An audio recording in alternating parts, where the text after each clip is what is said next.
Seigneur Jésus-Christ. Merci Seigneur Jésus. Merci Seigneur Jésus.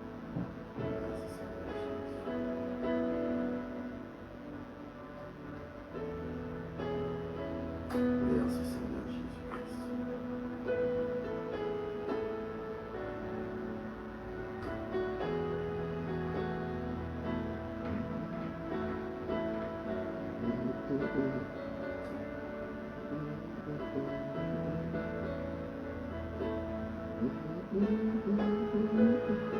Jésus-Christ.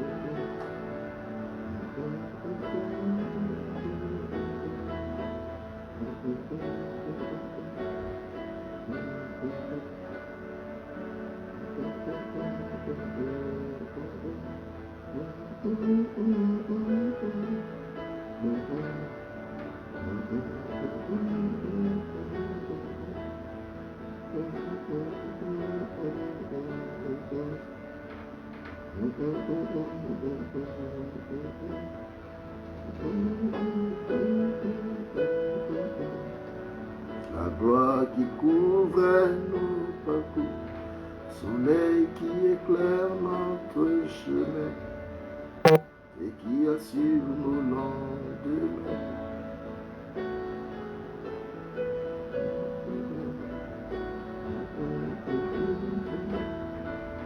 Oh, merci Seigneur pour ta présence. On rend grâce à Dieu pour ce glorieux moment. Alléluia. À Jésus la gloire pour cette grâce, cette plateforme prophétique, afin de partager les mystères du royaume. Je rends grâce à Dieu pour tous nos internautes. On a pris un petit retard aujourd'hui parce que occupé et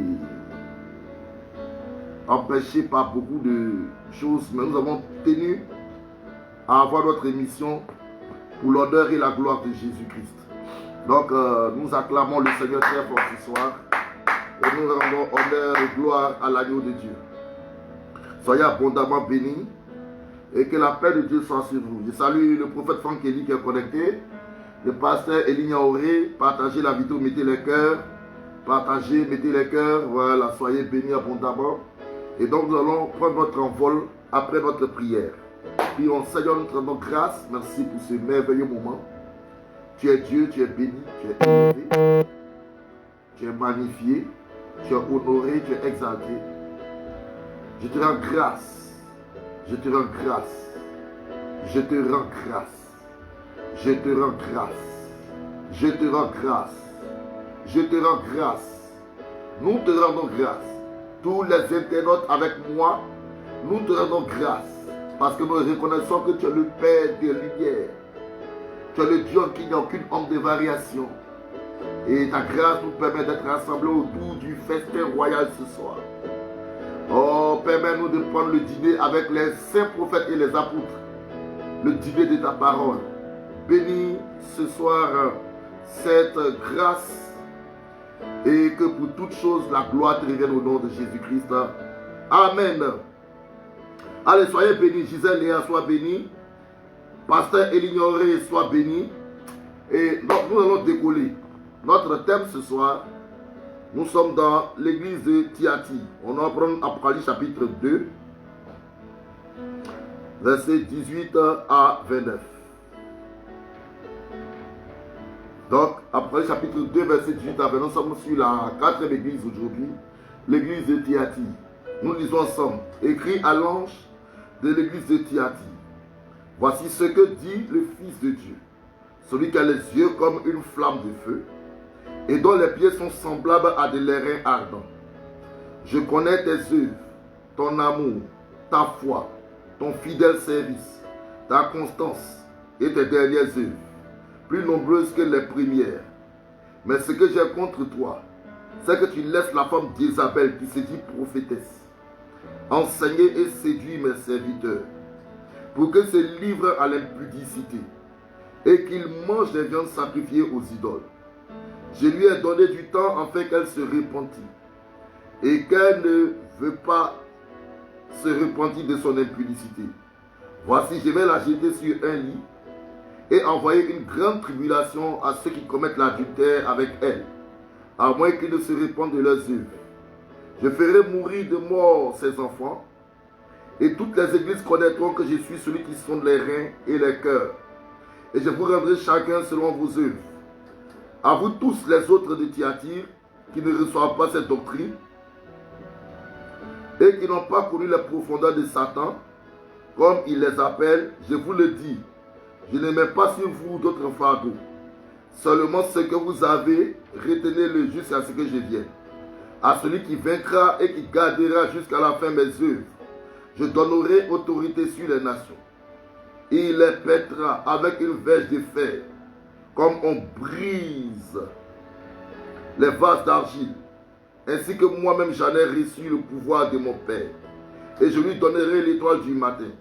Que celui qui a des oreilles entende ce que l'Esprit dit aux églises. Que le Seigneur ajoute les bénédictions à la lecture de sa parole.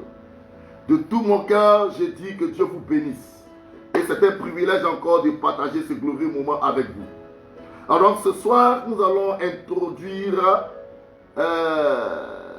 notre voyage. Passant par l'église de Éphèse, Smyrne, Pergame, nous sommes maintenant à Thyatire. Et nous allons parler ce soir de l'église de Thyatire. L'église de Thyatire, nous allons introduire. Et je sais que notre introduction sera une grande bénédiction pour tous ceux qui nous suivent. Je salue mon fils, l'homme Dieu, l'homme escarboucle, soit béni. Et donc, nous allons, n'est-ce pas, d'abord écrire que Thyatire veut dire odeur d'affliction. Thyatire veut dire odeur d'affliction. Chaque fois, nous définissons le nom de la région dans laquelle le Seigneur écrivait à son église. Donc ici, nous sommes à Thyatire. Et Thyatire veut dire odeur d'affliction. Odeur d'affliction. Odeur d'affliction. Donc, c'est un territoire où il y a un baume, un parfum d'affliction. Un territoire où la plus grande arme du diable, c'est d'affliger. Et nous allons comprendre les buts que le diable recherche derrière les afflictions. Donc, nous avons dit que dans chaque église, le Seigneur se présentait à l'église. Voilà, d'une certaine manière.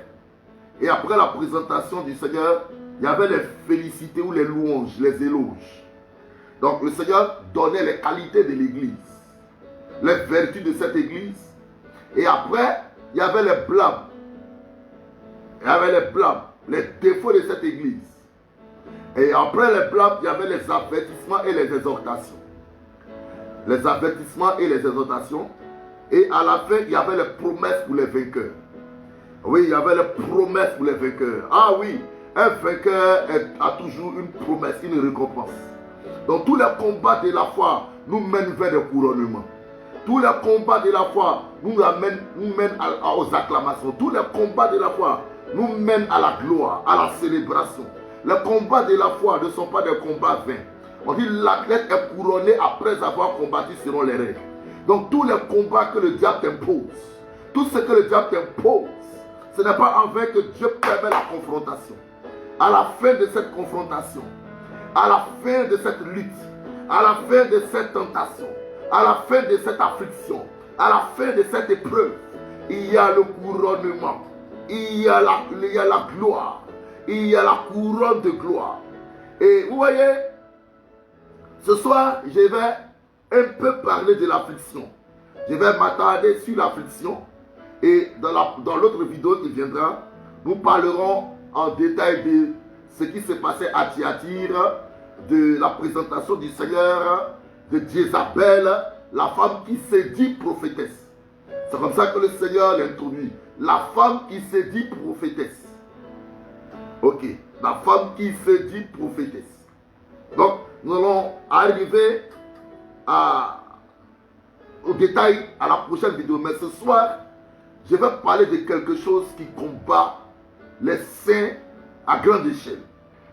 Une certaine ruse du diable qui souvent prend le dessus sur les saints, même les plus consacrés, même les saints les plus dévoués, ceux qui ont clairement vendu tout au Seigneur.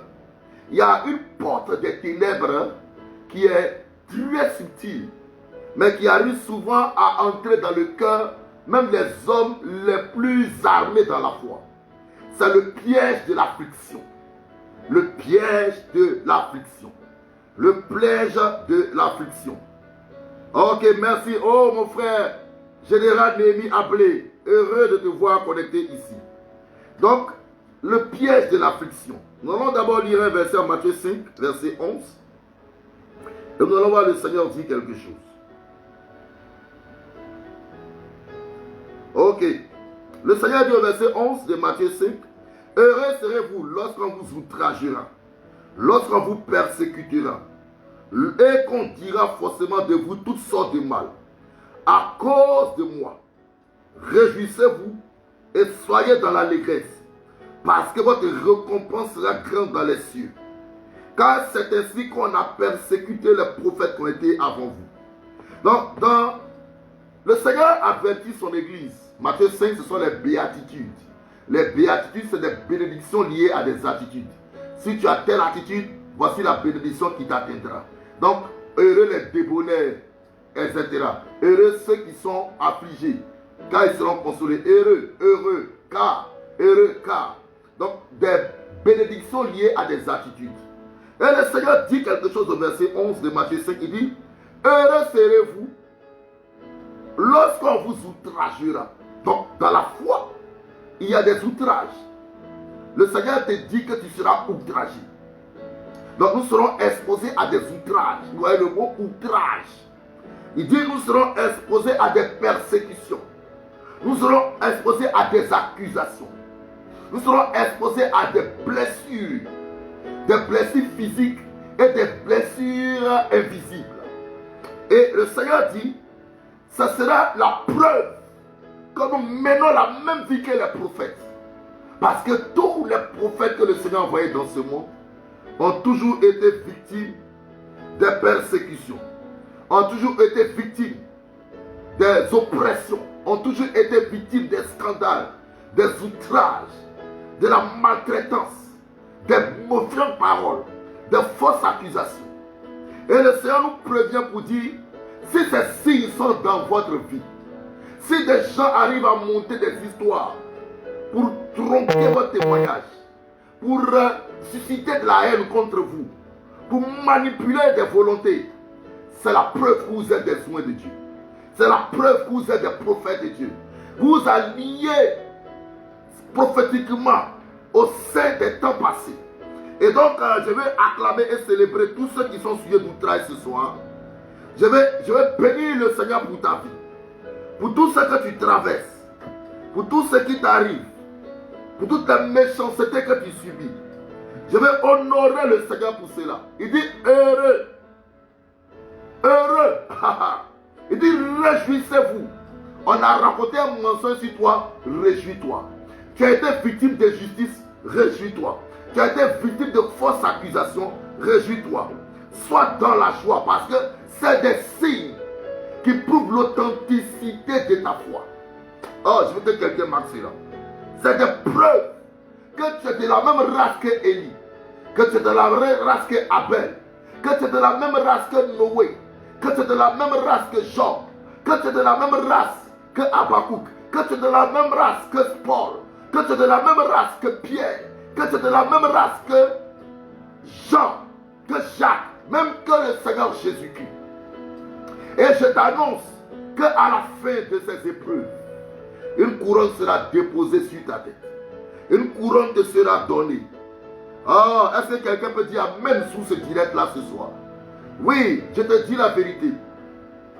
Sache que Dieu sait ce que tu traverses. Dieu sait tout ce qui t'arrive. Et donc, nous allons parler de l'affliction afin de nous rendre vigilants par rapport à ces effets subtils, à la ruse de l'affliction. Ok?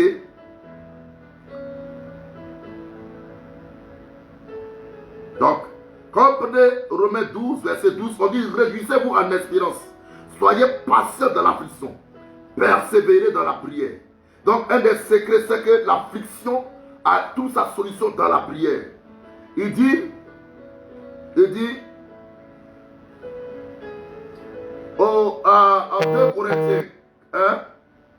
verset combien?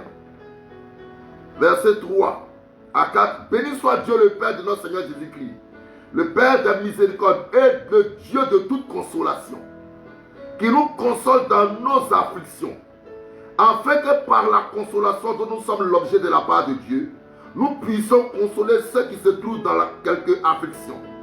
Car de même que les souffrances de Christ abondent en nous, de même notre consolation abonde par Christ. Vous voyez, donc le Seigneur n'a jamais caché à l'Église qu'elle sera sujet aux afflictions, qu'elle sera sujet à la honte, aux opprobres, aux humiliations, aux tentatives comment je peux dire ça? Les gens tenteront de te présenter comme un méchant. Les gens essaieront de t'accuser de ce que tu n'as pas fait. C'est un signe prophétique. Donc ce soir, nous allons voir ce piège secret de l'affliction. Parce que c'est une domination, c'est une principauté dans les ténèbres qui s'appelle l'affliction. Et qui est capable d'influencer le résultat, les conséquences ou bien les fruits de ta destinée. Et nous allons voir quelque chose en 2 Samuel 13. Nous allons voir une histoire. Nous allons voir une histoire qui va nous aider à comprendre l'affliction et ses conséquences. 2 Samuel 13, on lit à partir du verset 1. C'est tout le chapitre qu'on doit lire. Mais je vais vous épargner toute une longue lecture par, comment on appelle ça là, en abrégeant les notes. Après cela, voici ce qui arriva. Absalom, fils de David, avait une sœur qui était belle et qui s'appelait Tamar. Et Amnon, fils de David, l'aima. Amnon était tourmenté jusqu'à se rendre malade à cause de Tamar, sa sœur, car elle était vierge, et il paraissait difficile à Amnon de faire sur elle la moindre tentative. Amnon avait un ami nommé Jonadab, fils de Shiméa, frère de David. Et Jonadab était un homme très habile. Il lui dit: pourquoi deviens-tu ainsi chaque matin plus maigre, toi fils de roi? Ne veux-tu pas me le dire? Amnon lui répondit: j'aime Tamar, sœur d'Absalom mon frère. Jonadab lui dit: mets-toi au lit et fais le malade. Quand ton père viendra te voir, tu lui diras: permets à Tamar ma sœur de venir pour me donner à manger, qu'elle prépare un mets sous mes yeux, afin que je le voie et que je le prenne de sa main. Amnon se coucha et fit le malade. Le roi vint le voir, et Amnon dit au roi: je te prie que Tamar ma sœur vienne faire 2 gâteaux sous mes yeux, et que je les mange de sa main. David envoya dire à Tamar dans l'intérieur des appartements: va dans la maison d'Amnon, ton frère, et prépare-lui un mets. Tamar alla dans la maison d'Amnon, son frère, qui était couché. Elle prit de la pâte, la pétrit, prépara devant lui des gâteaux et les fit cuire. Prenant ensuite la poêle, elle les versa devant lui. Mais Amnon refusa de manger. Il dit: faites sortir tout le monde. Tout le monde sortit de chez lui. Alors Amnon dit à Tamar: apporte le mets dans la chambre, et que je le mange de ta main. Tamar prit le gâteau qu'elle avait fait, et les porta à Amnon son frère dans la chambre. Comme elle les lui présentait à manger, il la saisit et lui dit: viens, couche avec moi, ma soeur. Elle lui répondit: non, mon frère, ne me déshonore pas, car on n'agit point ainsi en Israël. Ne commets pas cette infamie. Où irai-je moi avec ma honte? Et toi, tu serais comme l'un des infâmes en Israël. Maintenant, je te prie, parle au roi, et il ne s'opposera pas à ce que je sois à toi. Mais il ne voulut pas l'écouter. Il lui fit violence, la déshonora et coucha avec elle. Puis Amnon eut pour elle une forte aversion, plus forte que n'avait été son amour. Et il lui dit: lève-toi, va-t'en. Elle lui répondit: n'augmente pas en me chassant le mal que tu m'as déjà fait. Et il ne voulut pas l'écouter. Et appela le garçon qui le servait, il dit: qu'on éloigne de moi cette femme, et qu'on la mette dehors, et ferme la porte après elle. Elle avait une tunique de plusieurs couleurs, car c'était le vêtement que portaient les filles du roi. Aussi longtemps qu'elles étaient vierges. Le serviteur d'Amnon la mit dehors et ferma la porte après elle. Tamar répandit de la cendre sur sa tête et déchira sa tunique bigarrée.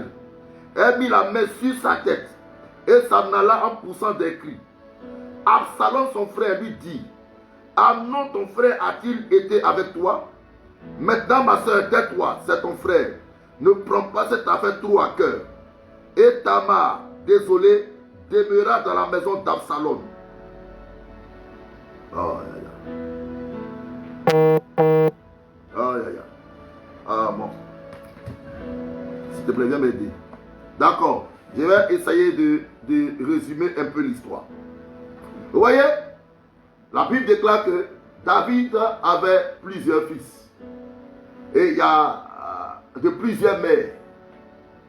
Et il avait un fils du nom de Absalom. Vous voyez, écoutez-moi bien ce soir. Absalom était en vérité parmi les fils de David, celui qui était à l'image de David. La Bible précise qu'il était beau de visage. Vous savez, ce mot beau de visage, vous le retrouvez dans l'écriture avec Moïse. Vous le retrouvez dans l'écriture avec David lui-même. C'est un signe de destinée. C'est un signe de grandeur dans la destinée. Et donc on dit Absalom aussi était beau de visage. En fait, il avait l'éclat, l'aspect de la royauté. Il ressemblait à son père en beaucoup de choses. C'était le fils qui avait été entraîné pour être vraiment roi. Vous voyez, il avait été formé pour prendre la place du père. Absalom savait déjà guider les armées. Absalom savait déjà faire une grande réunion, savait réunir les généraux, faire des conseils de guerre, discuter les choses du royaume, savoir s'occuper des investisseurs dans le royaume, etc., etc. Donc, parmi tous les fils de David, Absalom était celui qui avait vraiment l'appel de devenir roi sur Israël après son père. Et tout Israël le savait, tous les généraux d'Israël savaient que c'était Absalom qui reflétait la gloire à venir. Mais quelque chose va se passer. C'est que cet Absalom-là avait une soeur du nom de Tamar. Et il avait un demi-frère du nom de Amnon. C'est-à-dire eux tous étaient fils de David, mais ils n'avaient pas les mêmes mères. Et ce Amnon-là est tombé amoureux de sa demi-sœur. Et quand il tombe amoureux de sa demi-sœur, la Bible dit que jusqu'à ce qu'il en tombe malade. Et il savait en lui-même que s'il essayait de la chercher, cela était impossible. Donc il a commencé à maigrir à cause de la convoitise qui a rempli son cœur. Et c'est comme une force qui l'agitait. Il voulait absolument coucher avec sa sœur. Et tellement que la chose l'affectait, il perdait de la chair. Et il avait auprès de lui son homme, son ami sûr, qui était son cousin du nom de Jonadab, fils de Shimei, frère de David. Donc son cousin, qu'il a vu, qu'il lui a dit: mais qu'est-ce que tu as maigri comme ça?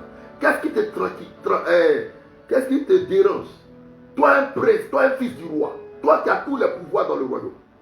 Et Amnon va lui révéler qu'en vérité, c'est l'amour qu'il porte pour Tamar qui le dérange ici. Et Jonadab, qui était un homme rusé, va donner un plan de guerre à Amnon. Et Amnon, dans ce plan de guerre, Amnon devait jouer les malades. Et le but de sa maladie devait parvenir au roi. Et quand le roi David va venir vers lui, il va demander à David cette grâce-là que Tamar vient préparer pour lui pendant les jours de sa maladie. Ce que David va lui accorder. Donc Tamar va, n'est-ce pas, venir soutenir son frère dans l'affliction, dans la maladie.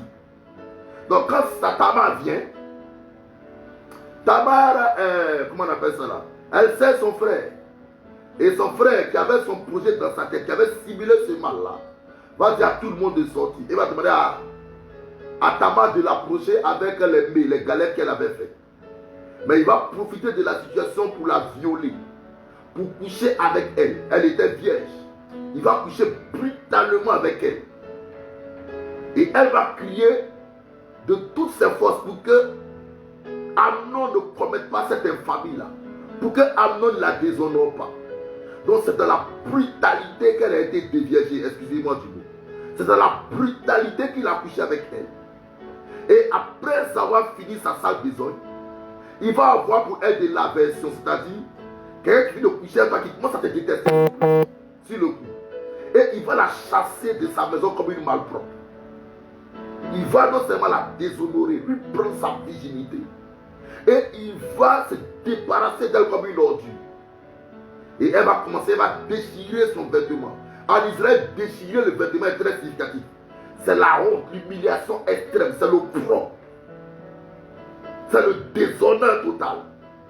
Et elle va prendre de la cendre. Écoutez la cendre, vous savez, vous connaissez bien la cendre. Qu'elle va répandre sur sa tête, signe de malheur. Et donc, elle sera comme ça. Et son frère Absalom va la découvrir ainsi. Et Absalom va lui demander, mais qu'est-ce qui se passe? Pourquoi? C'est ton frère Amnon qui t'a fait ça? Et elle va dire oui. Et Absalom va lui dire, ne te prends pas la tête pour ça. Ça va se régler. Et Absalom va garder Tamar chez lui. Mais l'espérance d'Absalom, c'était que son père David corrige son frère qui avait fait cette injustice-là à l'égard de sa soeur. Donc Absalom était relax. Parce qu'il savait que le roi du pays s'appelait David. Et il était, c'est la fille qui a été violée. Donc David allait frapper fort. David allait punir Amnon. Donc en ce temps-là, Absalom n'avait pas encore de ressentiment. Absalom n'avait pas encore de sentiments de vengeance. Mais hélas, David va apprendre la chose. Et David ne va rien faire. Ne va pas réagir. Absalom va regarder David pendant 1 mois, 2 mois, 3 mois, 4 mois, 5 mois, 6 mois, 1 année. Rien. La deuxième année, Absalom va encore observer David. David ne réagit pas jusqu'à 2 ans passés. Quand les 2 ans sont passés, alors la colère d'Absalom s'est réveillée. Donc cette blessure, cette frustration, ce sentiment de déshonneur de leur maison, de la fille de sa mère, va devenir dans le cœur d'Absalom une affliction terrible. Une âme blessée. Et donc pendant 2 ans, cette graine va grandir jusqu'à produire des fruits. Et Absalom va décider de se faire vengeance. Écoutez bien, qu'est-ce que Absalom va faire? Absalom va aller trouver David. Et il va dire à son père qu'il a des tondeurs qui ont rasé sa parcelle. Et il aimerait appeler ses frères à venir voir tout ce qu'il a réalisé, la beauté de sa parcelle. Et même que son père était invité à cette fête-là. Et David va dire à Absalom, mais je te bénis, va. Je ne pourrai pas être avec toi, mais je te bénis, va faire ta fête. Absalom va demander à David alors d'inviter son frère Amnon à cette fête-là, comme son représentant. David va demander à Absalom, pourquoi tu veux que Amnon vienne? Et Absalom par la rue va dire, non, c'est mon frère. Je veux que tous mes frères soient là. Je veux vraiment, en tant que ton fils, un de tes fils importants, réunir mes frères ensemble, les garder ensemble, parce que nous sommes une grande famille. Et David va donner son accord. Écoutez bien. Quand David donne son accord, Absalom donc organise la fête. Mais il va donner des instructions à ses serviteurs pour dire, pendant le banquet que j'organise, lorsque Amnon aura bu, frappez-le d'épée. Frappez-le jusqu'à ce qu'il meure. Ne vous inquiétez pas, c'est moi, Absalom, qui endosse la responsabilité. Pourquoi? Parce que la blessure en lui avait grandi et était sur le point de produire du feu. L'affliction n'avait pas été traitée. Et maintenant, il allait passer à l'étape de vengeance. Il allait répondre à la blessure que lui a infligé son frère. Le déshonneur de sa femme. Vous savez, je continue dans l'histoire pour que vous compreniez. Donc, Absalom invite ses frères. Et en plein repas, voici tous les serviteurs d'Absalom qui groupent sur Amnon et qui le tuent sur place. Tous les frères montent sur leurs chevaux et commencent à fuir. Et c'est comme ça que Absalom va se dresser. Et il va décider lui-même maintenant de tenter de tuer son père. Pour son silence face au déshonneur qu'a connu sa soeur. Vous voyez? Donc, au départ, c'était quelque chose de banal. Mais parce que justice n'a pas été rendue, ce sentiment banal a commencé à prendre forme. Et c'est devenu en vérité de la haine. Et la haine là a enfanté un esprit de vengeance qui a enfanté un esprit de meurtre. Et vous voyez, c'est une blessure simple au départ. C'est un sentiment de déshonneur, un sentiment de mal-être qui a transformé Absalom, l'enfant qui était bien aimé en Israël, en un meurtrier. La Bible déclare qu'Absalom va réunir les concubines de ses pères et il va coucher avec elle. Tout ça parce qu'il était blessé et il voulait faire sentir sa blessure à tous ceux qui étaient là, à tous ceux qui ont commis l'injustice à l'égard de sa famille ou de la maison de sa mère. Et il va tenter un coup d'état contre David. Il va réunir les généraux de David qui avaient commencé à haïr David pour mener une offensive contre David dans la cité de David. Et c'était très sérieux. C'était vraiment sérieux. Parce que Absalom était quelqu'un qui était vraiment formé en guerre. Il va s'allier à Achitophel. Bon, on a beaucoup de choses à dire ici. Mais je vais simplifier mes propos parce que le temps est avancé. Pour dire à quelqu'un, vous voyez,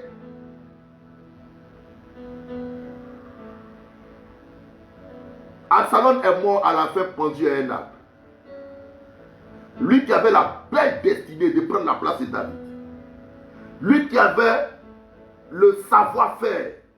Lui qui savait diriger le royaume. En vérité, parmi tous les fils de David, aucun ne l'égalait. C'est parce que Absalom est mort que plus tard David a pris le trône. Et vous voyez, non, que Salomon a pris le trône après David. Vous allez voir quelque chose que je vais vous dire ce soir. Écoutez-moi très bien. Beaucoup n'ont pas compris pourquoi Salomon prenait beaucoup de femmes. Écoutez-moi bien, écoutez-moi très bien. Avant que je revienne à l'affliction. Salomon n'avait pas appris l'art du combat, l'art de la guerre comme Absalom. Salomon n'était pas le fils de premier rang. Il était le fils d'une concubine. Donc il n'avait pas été formé à diriger Israël en tant que tel. Son père ne lui avait pas transmis le manteau de guerrier. Et donc quand Salomon est venu au pouvoir, Salomon n'avait pas l'art de la guerre. Il n'avait pas cet art. Mais n'oubliez pas que Salomon fonctionnait avec la sagesse. Salomon, lui, c'est la tête, c'est la réflexion. Donc, durant la vie de son père David, son père avait arraché des terres à plusieurs nations aux alentours. Il avait détruit des villes. Et Salomon savait que ces rois-là allaient essayer de reprendre ces villes-là à l'annonce de la mort de son père. Et donc, pour ne pas rentrer en conflit avec ces rois-là, Salomon a décidé de marier leurs filles. Salomon a décidé de faire des mariages. En faisant de mari, je deviens ton gendre. Comment toi et moi on va faire la guerre? Et c'est comme ça que pendant le règne de Salomon, il y a eu la paix. Mais c'était une ruse, c'était une sagesse pour ne pas qu'il y ait des affrontements. Parce que lui, Salomon, il savait qu'il n'était pas un homme de guerre. Celui qui était l'homme de guerre, c'était Absalom. Et donc, suivez-moi très bien. Donc, cet Absalom-là est appelé à un brillant avenir. Il était l'homme qu'il fallait à Israël pour perpétuer le combat de David, pour protéger les frontières du pays. Mais la seule chose qu'il a détruit, c'est l'affliction, les blessures, qui l'ont transformé en meurtrier, qui l'ont transformé en homme d'iniquité, qui l'ont transformé en antichrist. Frère, permets-moi de te dire quelque chose. Je termine dans 5 minutes. Donc, l'église de Thyatire veut dire odeur d'affliction. Et je vais te dire ceci. Chaque fois que quelqu'un te fait du mal, la première question que tu dois te poser, c'est que cherche le diable derrière ce mal? Quelles sont les vertus que le diable tente de me voler derrière cette affliction. Vous voyez? Souvent, c'est légitime de se venger. Souvent, c'est légitime de répondre au mal qu'on nous a fait. C'est très souvent légitime. Mais le danger, c'est que chaque fois que tu essaies de répondre à celui qui te fait du mal, sans le savoir, tu commences à ressembler à cette personne. Écoute-moi bien. Chaque fois que tu essaies de répondre à celui qui t'a fait du mal, sans le savoir inconsciemment, tu commences à ressembler à cette personne. Je donne un exemple très simple. Quelqu'un te dit, excusez-moi du mot, imbécile. C'est légitime de lui répondre aussi imbécile, n'est-ce pas? C'est légitime. Mais lorsque tu répètes le même mot que lui, sans le savoir, tu as commencé à ressembler à son langage. Il a commencé à te contrôler. Et vous voyez, au fur et à mesure, si tu ne fais pas attention, tu vas commencer à perdre tes vertus. Tu vas commencer à perdre ton équilibre. Parce que quand une âme est blessée, elle devient handicapée. Et tu vas voir que ce mal-là va commencer à te contrôler. Va commencer à contrôler tes pensées. Et tu vas plutôt te focaliser sur voir comment rendre à celui qui t'a fait du mal le coup qu'il t'a donné. Quelquefois, tu vas veiller sur lui pour voir si le mal qu'il t'a fait là, Dieu lui a rendu pareil. Et tu vas voir que cette affliction-là va te paralyser, va te défocaliser. Ce genre de douleur-là vont tourner ton épée dans un autre sens. Tu vas perdre tes buts, tu vas perdre tes objectifs, tu vas quitter le chemin de ta destinée. Et tu vas commencer à perdre du temps à chercher à ce que quelqu'un tombe, quelqu'un ait mal. Et à la fin, tu vas perdre toi-même ton héritage. Vous voyez? Et c'est pourquoi le Seigneur, quand il nous demande de pardonner, ce n'est pas parce qu'il veut que celui qui t'a fait du mal mène une vie belle, une vie meilleure. C'est parce que Dieu connaît la richesse de la destinée qu'il a prévue pour toi. Et le Seigneur ne veut pas que tu te défocalises du chemin royal qu'il a tracé devant toi. Les blessures ont créé d'énormes problèmes au sein. Vous savez, on a la sanctification extérieure. Quand on ne cherche pas la femme de quelqu'un, quand on n'est pas dans l'adultère, quand on ne vole pas, quand on ne ment pas, c'est la sanctification extérieure. Mais quelquefois, on est là et puis on médite le mal. Et la méditation est légitime à cause de ce qu'on nous a fait. Mais en vérité, on est en train d'affaiblir notre âme. On est en train d'affaiblir notre esprit. On est en train de porter des bagages qui pèseront sur nous. Rappelez-vous de ce que le Seigneur Jésus a dit. Il dit, le prince de ce monde vient, mais il n'a rien à moi. Il dit, déchargez-vous de tout fardeau. Oh mon Dieu. On va lire Hébreu. Hébreu 12. Ah, mon ordinateur déconne un peu. Ok. Attendez, on va lire ça. Hébreu 12, vous allez voir que quand Hébreu 12, Hébreu 11 finit de parler des héros de la foi. Vous allez voir que Hébreu 12 dit ceci. Il dit nous aussi. Il dit nous aussi. Puisque nous sommes environ d'une si grande nuée de témoins, marchons dans la carrière qui nous est offerte, ayant les regards fixés sur Christ, qui est l'auteur et le consommateur de la foi. Lui, en vue de la gloire qui lui est réservée, a souffert l'ignominie. Écoutez-moi bien. Écoutez très bien cette parole. Il dit, nous aussi, puisque, il dit, nous aussi, courons de la carrière qui nous est offerte,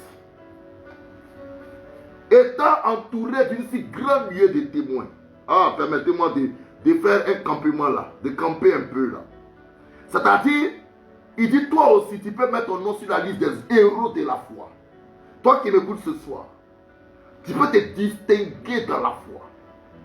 Il dit, sache que tu es entouré d'une grande nuée de témoins. D'une grande nuée de témoins. Quels sont ces témoins qui nous entourent? Ok. Il a réussi à recommander. Je vais lire ça pour vous. Hébreux 12, verset 1 à 3. Nous donc aussi, puisque nous sommes environnés d'une si grande nuée de témoins, rejetons tout fardeau. Voilà, c'est le mot que je cherchais. Rejetons tout fardeau. Rejette l'affliction. Rejette toutes les blessures.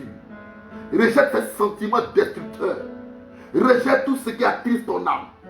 Oui, il y a des gens à qui tu dois pardonner maintenant pour avancer. C'est dur, même écris-le quelque part et dis à haute voix, je te pardonne. Ou bien prie, Seigneur, aide-moi à pardonner à cette personne-là. Écoute-moi bien, il dit rejetons tout fardeau et le péché qui nous enveloppe si facilement et courons avec persévérance dans la carrière qui nous est ouverte.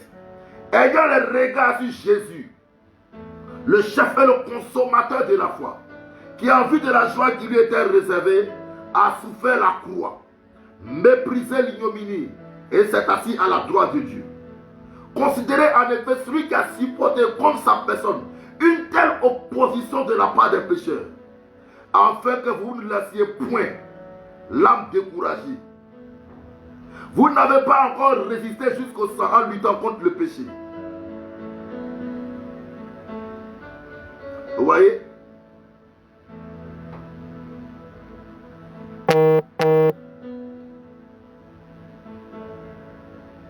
Au verset 15 dit, veillez à ce que nul ne se prive de la grâce de Dieu. Regardez verset 15. Hébreux 12, verset 15. Veillez à ce que nul ne se prive de la grâce de Dieu, à ce qu'aucune racine d'amertume pousse des rejetons, ne produise du trouble, et plus que plusieurs n'en soient infectés. Donc, il t'exhorte qu'il y a une grande carrière qui t'est ouverte aussi pour être un homme de foi. Et il te dit que tu es entouré d'une grande nuée de témoins. Et là, écoute-moi, je termine en beauté. Quelquefois, ton affliction vient d'un miracle qui tarde. Tu as mal parce que depuis que tu es marié, tu n'as pas encore d'enfant. Le ministère n'avance pas. Et même comme Job, ta femme t'a quitté. Tu as tous les diplômes, tu te sanctifies, mais rien n'avance. Ceux qui t'ont fait du mal sont assis à de bonnes tables. Et toi, tu es en pleine souffrance. Leur mensonge t'a amené, t'a rabaissé, t'a piétiné, t'a écrasé. Et tu as le sentiment que Dieu n'a rien fait. Dieu les laisse célébrer. Et toi, tu es dans la honte. Il y a beaucoup de situations. Mais vous savez, la Bible déclare que Dieu, pour t'envoyer la consolation, il t'a entouré d'une grande nuée de témoins. Qui est la grande nuée de témoins? Avant, je pensais aux anges. Mais j'ai compris que la grande nuée de témoins, c'est les héros de la foi des temps passés. Et même les héros de la foi de ton temps. Parce que quand tu dis, mais Seigneur, ceux qui m'ont fait du mal, tu ne leur as rien fait. Ils sont en train de se réjouir, ils dorment bien. Et moi, on m'a tout volé, on m'a tout arraché. Moi, j'ai été sujet de mensonges.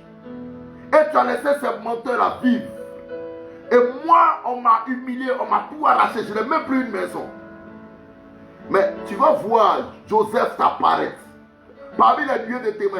Et Joseph te dira, mais moi, chez Potiphar, la femme de Potiphar a menti sur moi. Tous ses serviteurs ont raconté la même chose.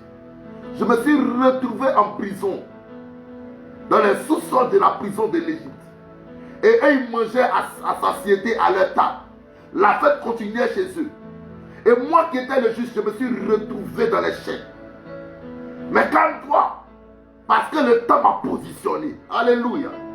Si tu te dis aujourd'hui que, mais Seigneur, pourquoi je n'ai pas cet enfant que je cherche?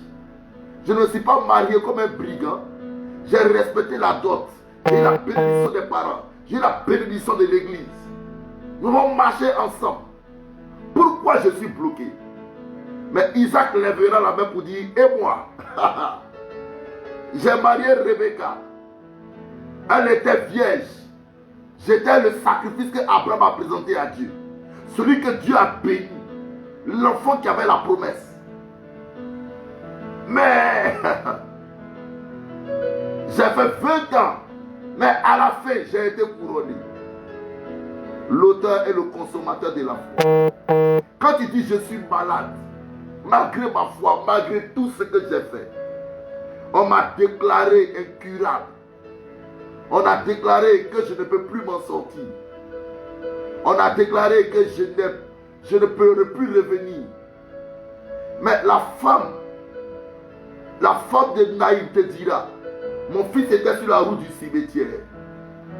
On était à la porte de la ville, à quelques mètres du trou qui avait été creusé pour lui. Mais nous sommes revenus à la maison, mon fils vivant.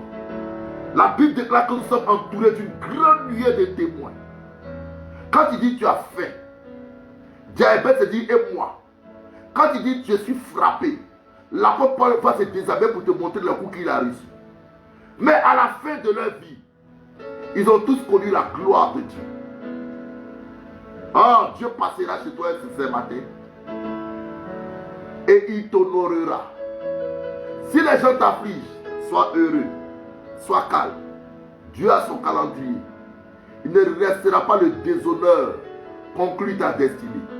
Que Dieu te bénisse et que sa grâce soit sur toi. Dans le nom glorieux de Jésus-Christ. Amen, amen, amen. Shalom, soyez bénis. Bye.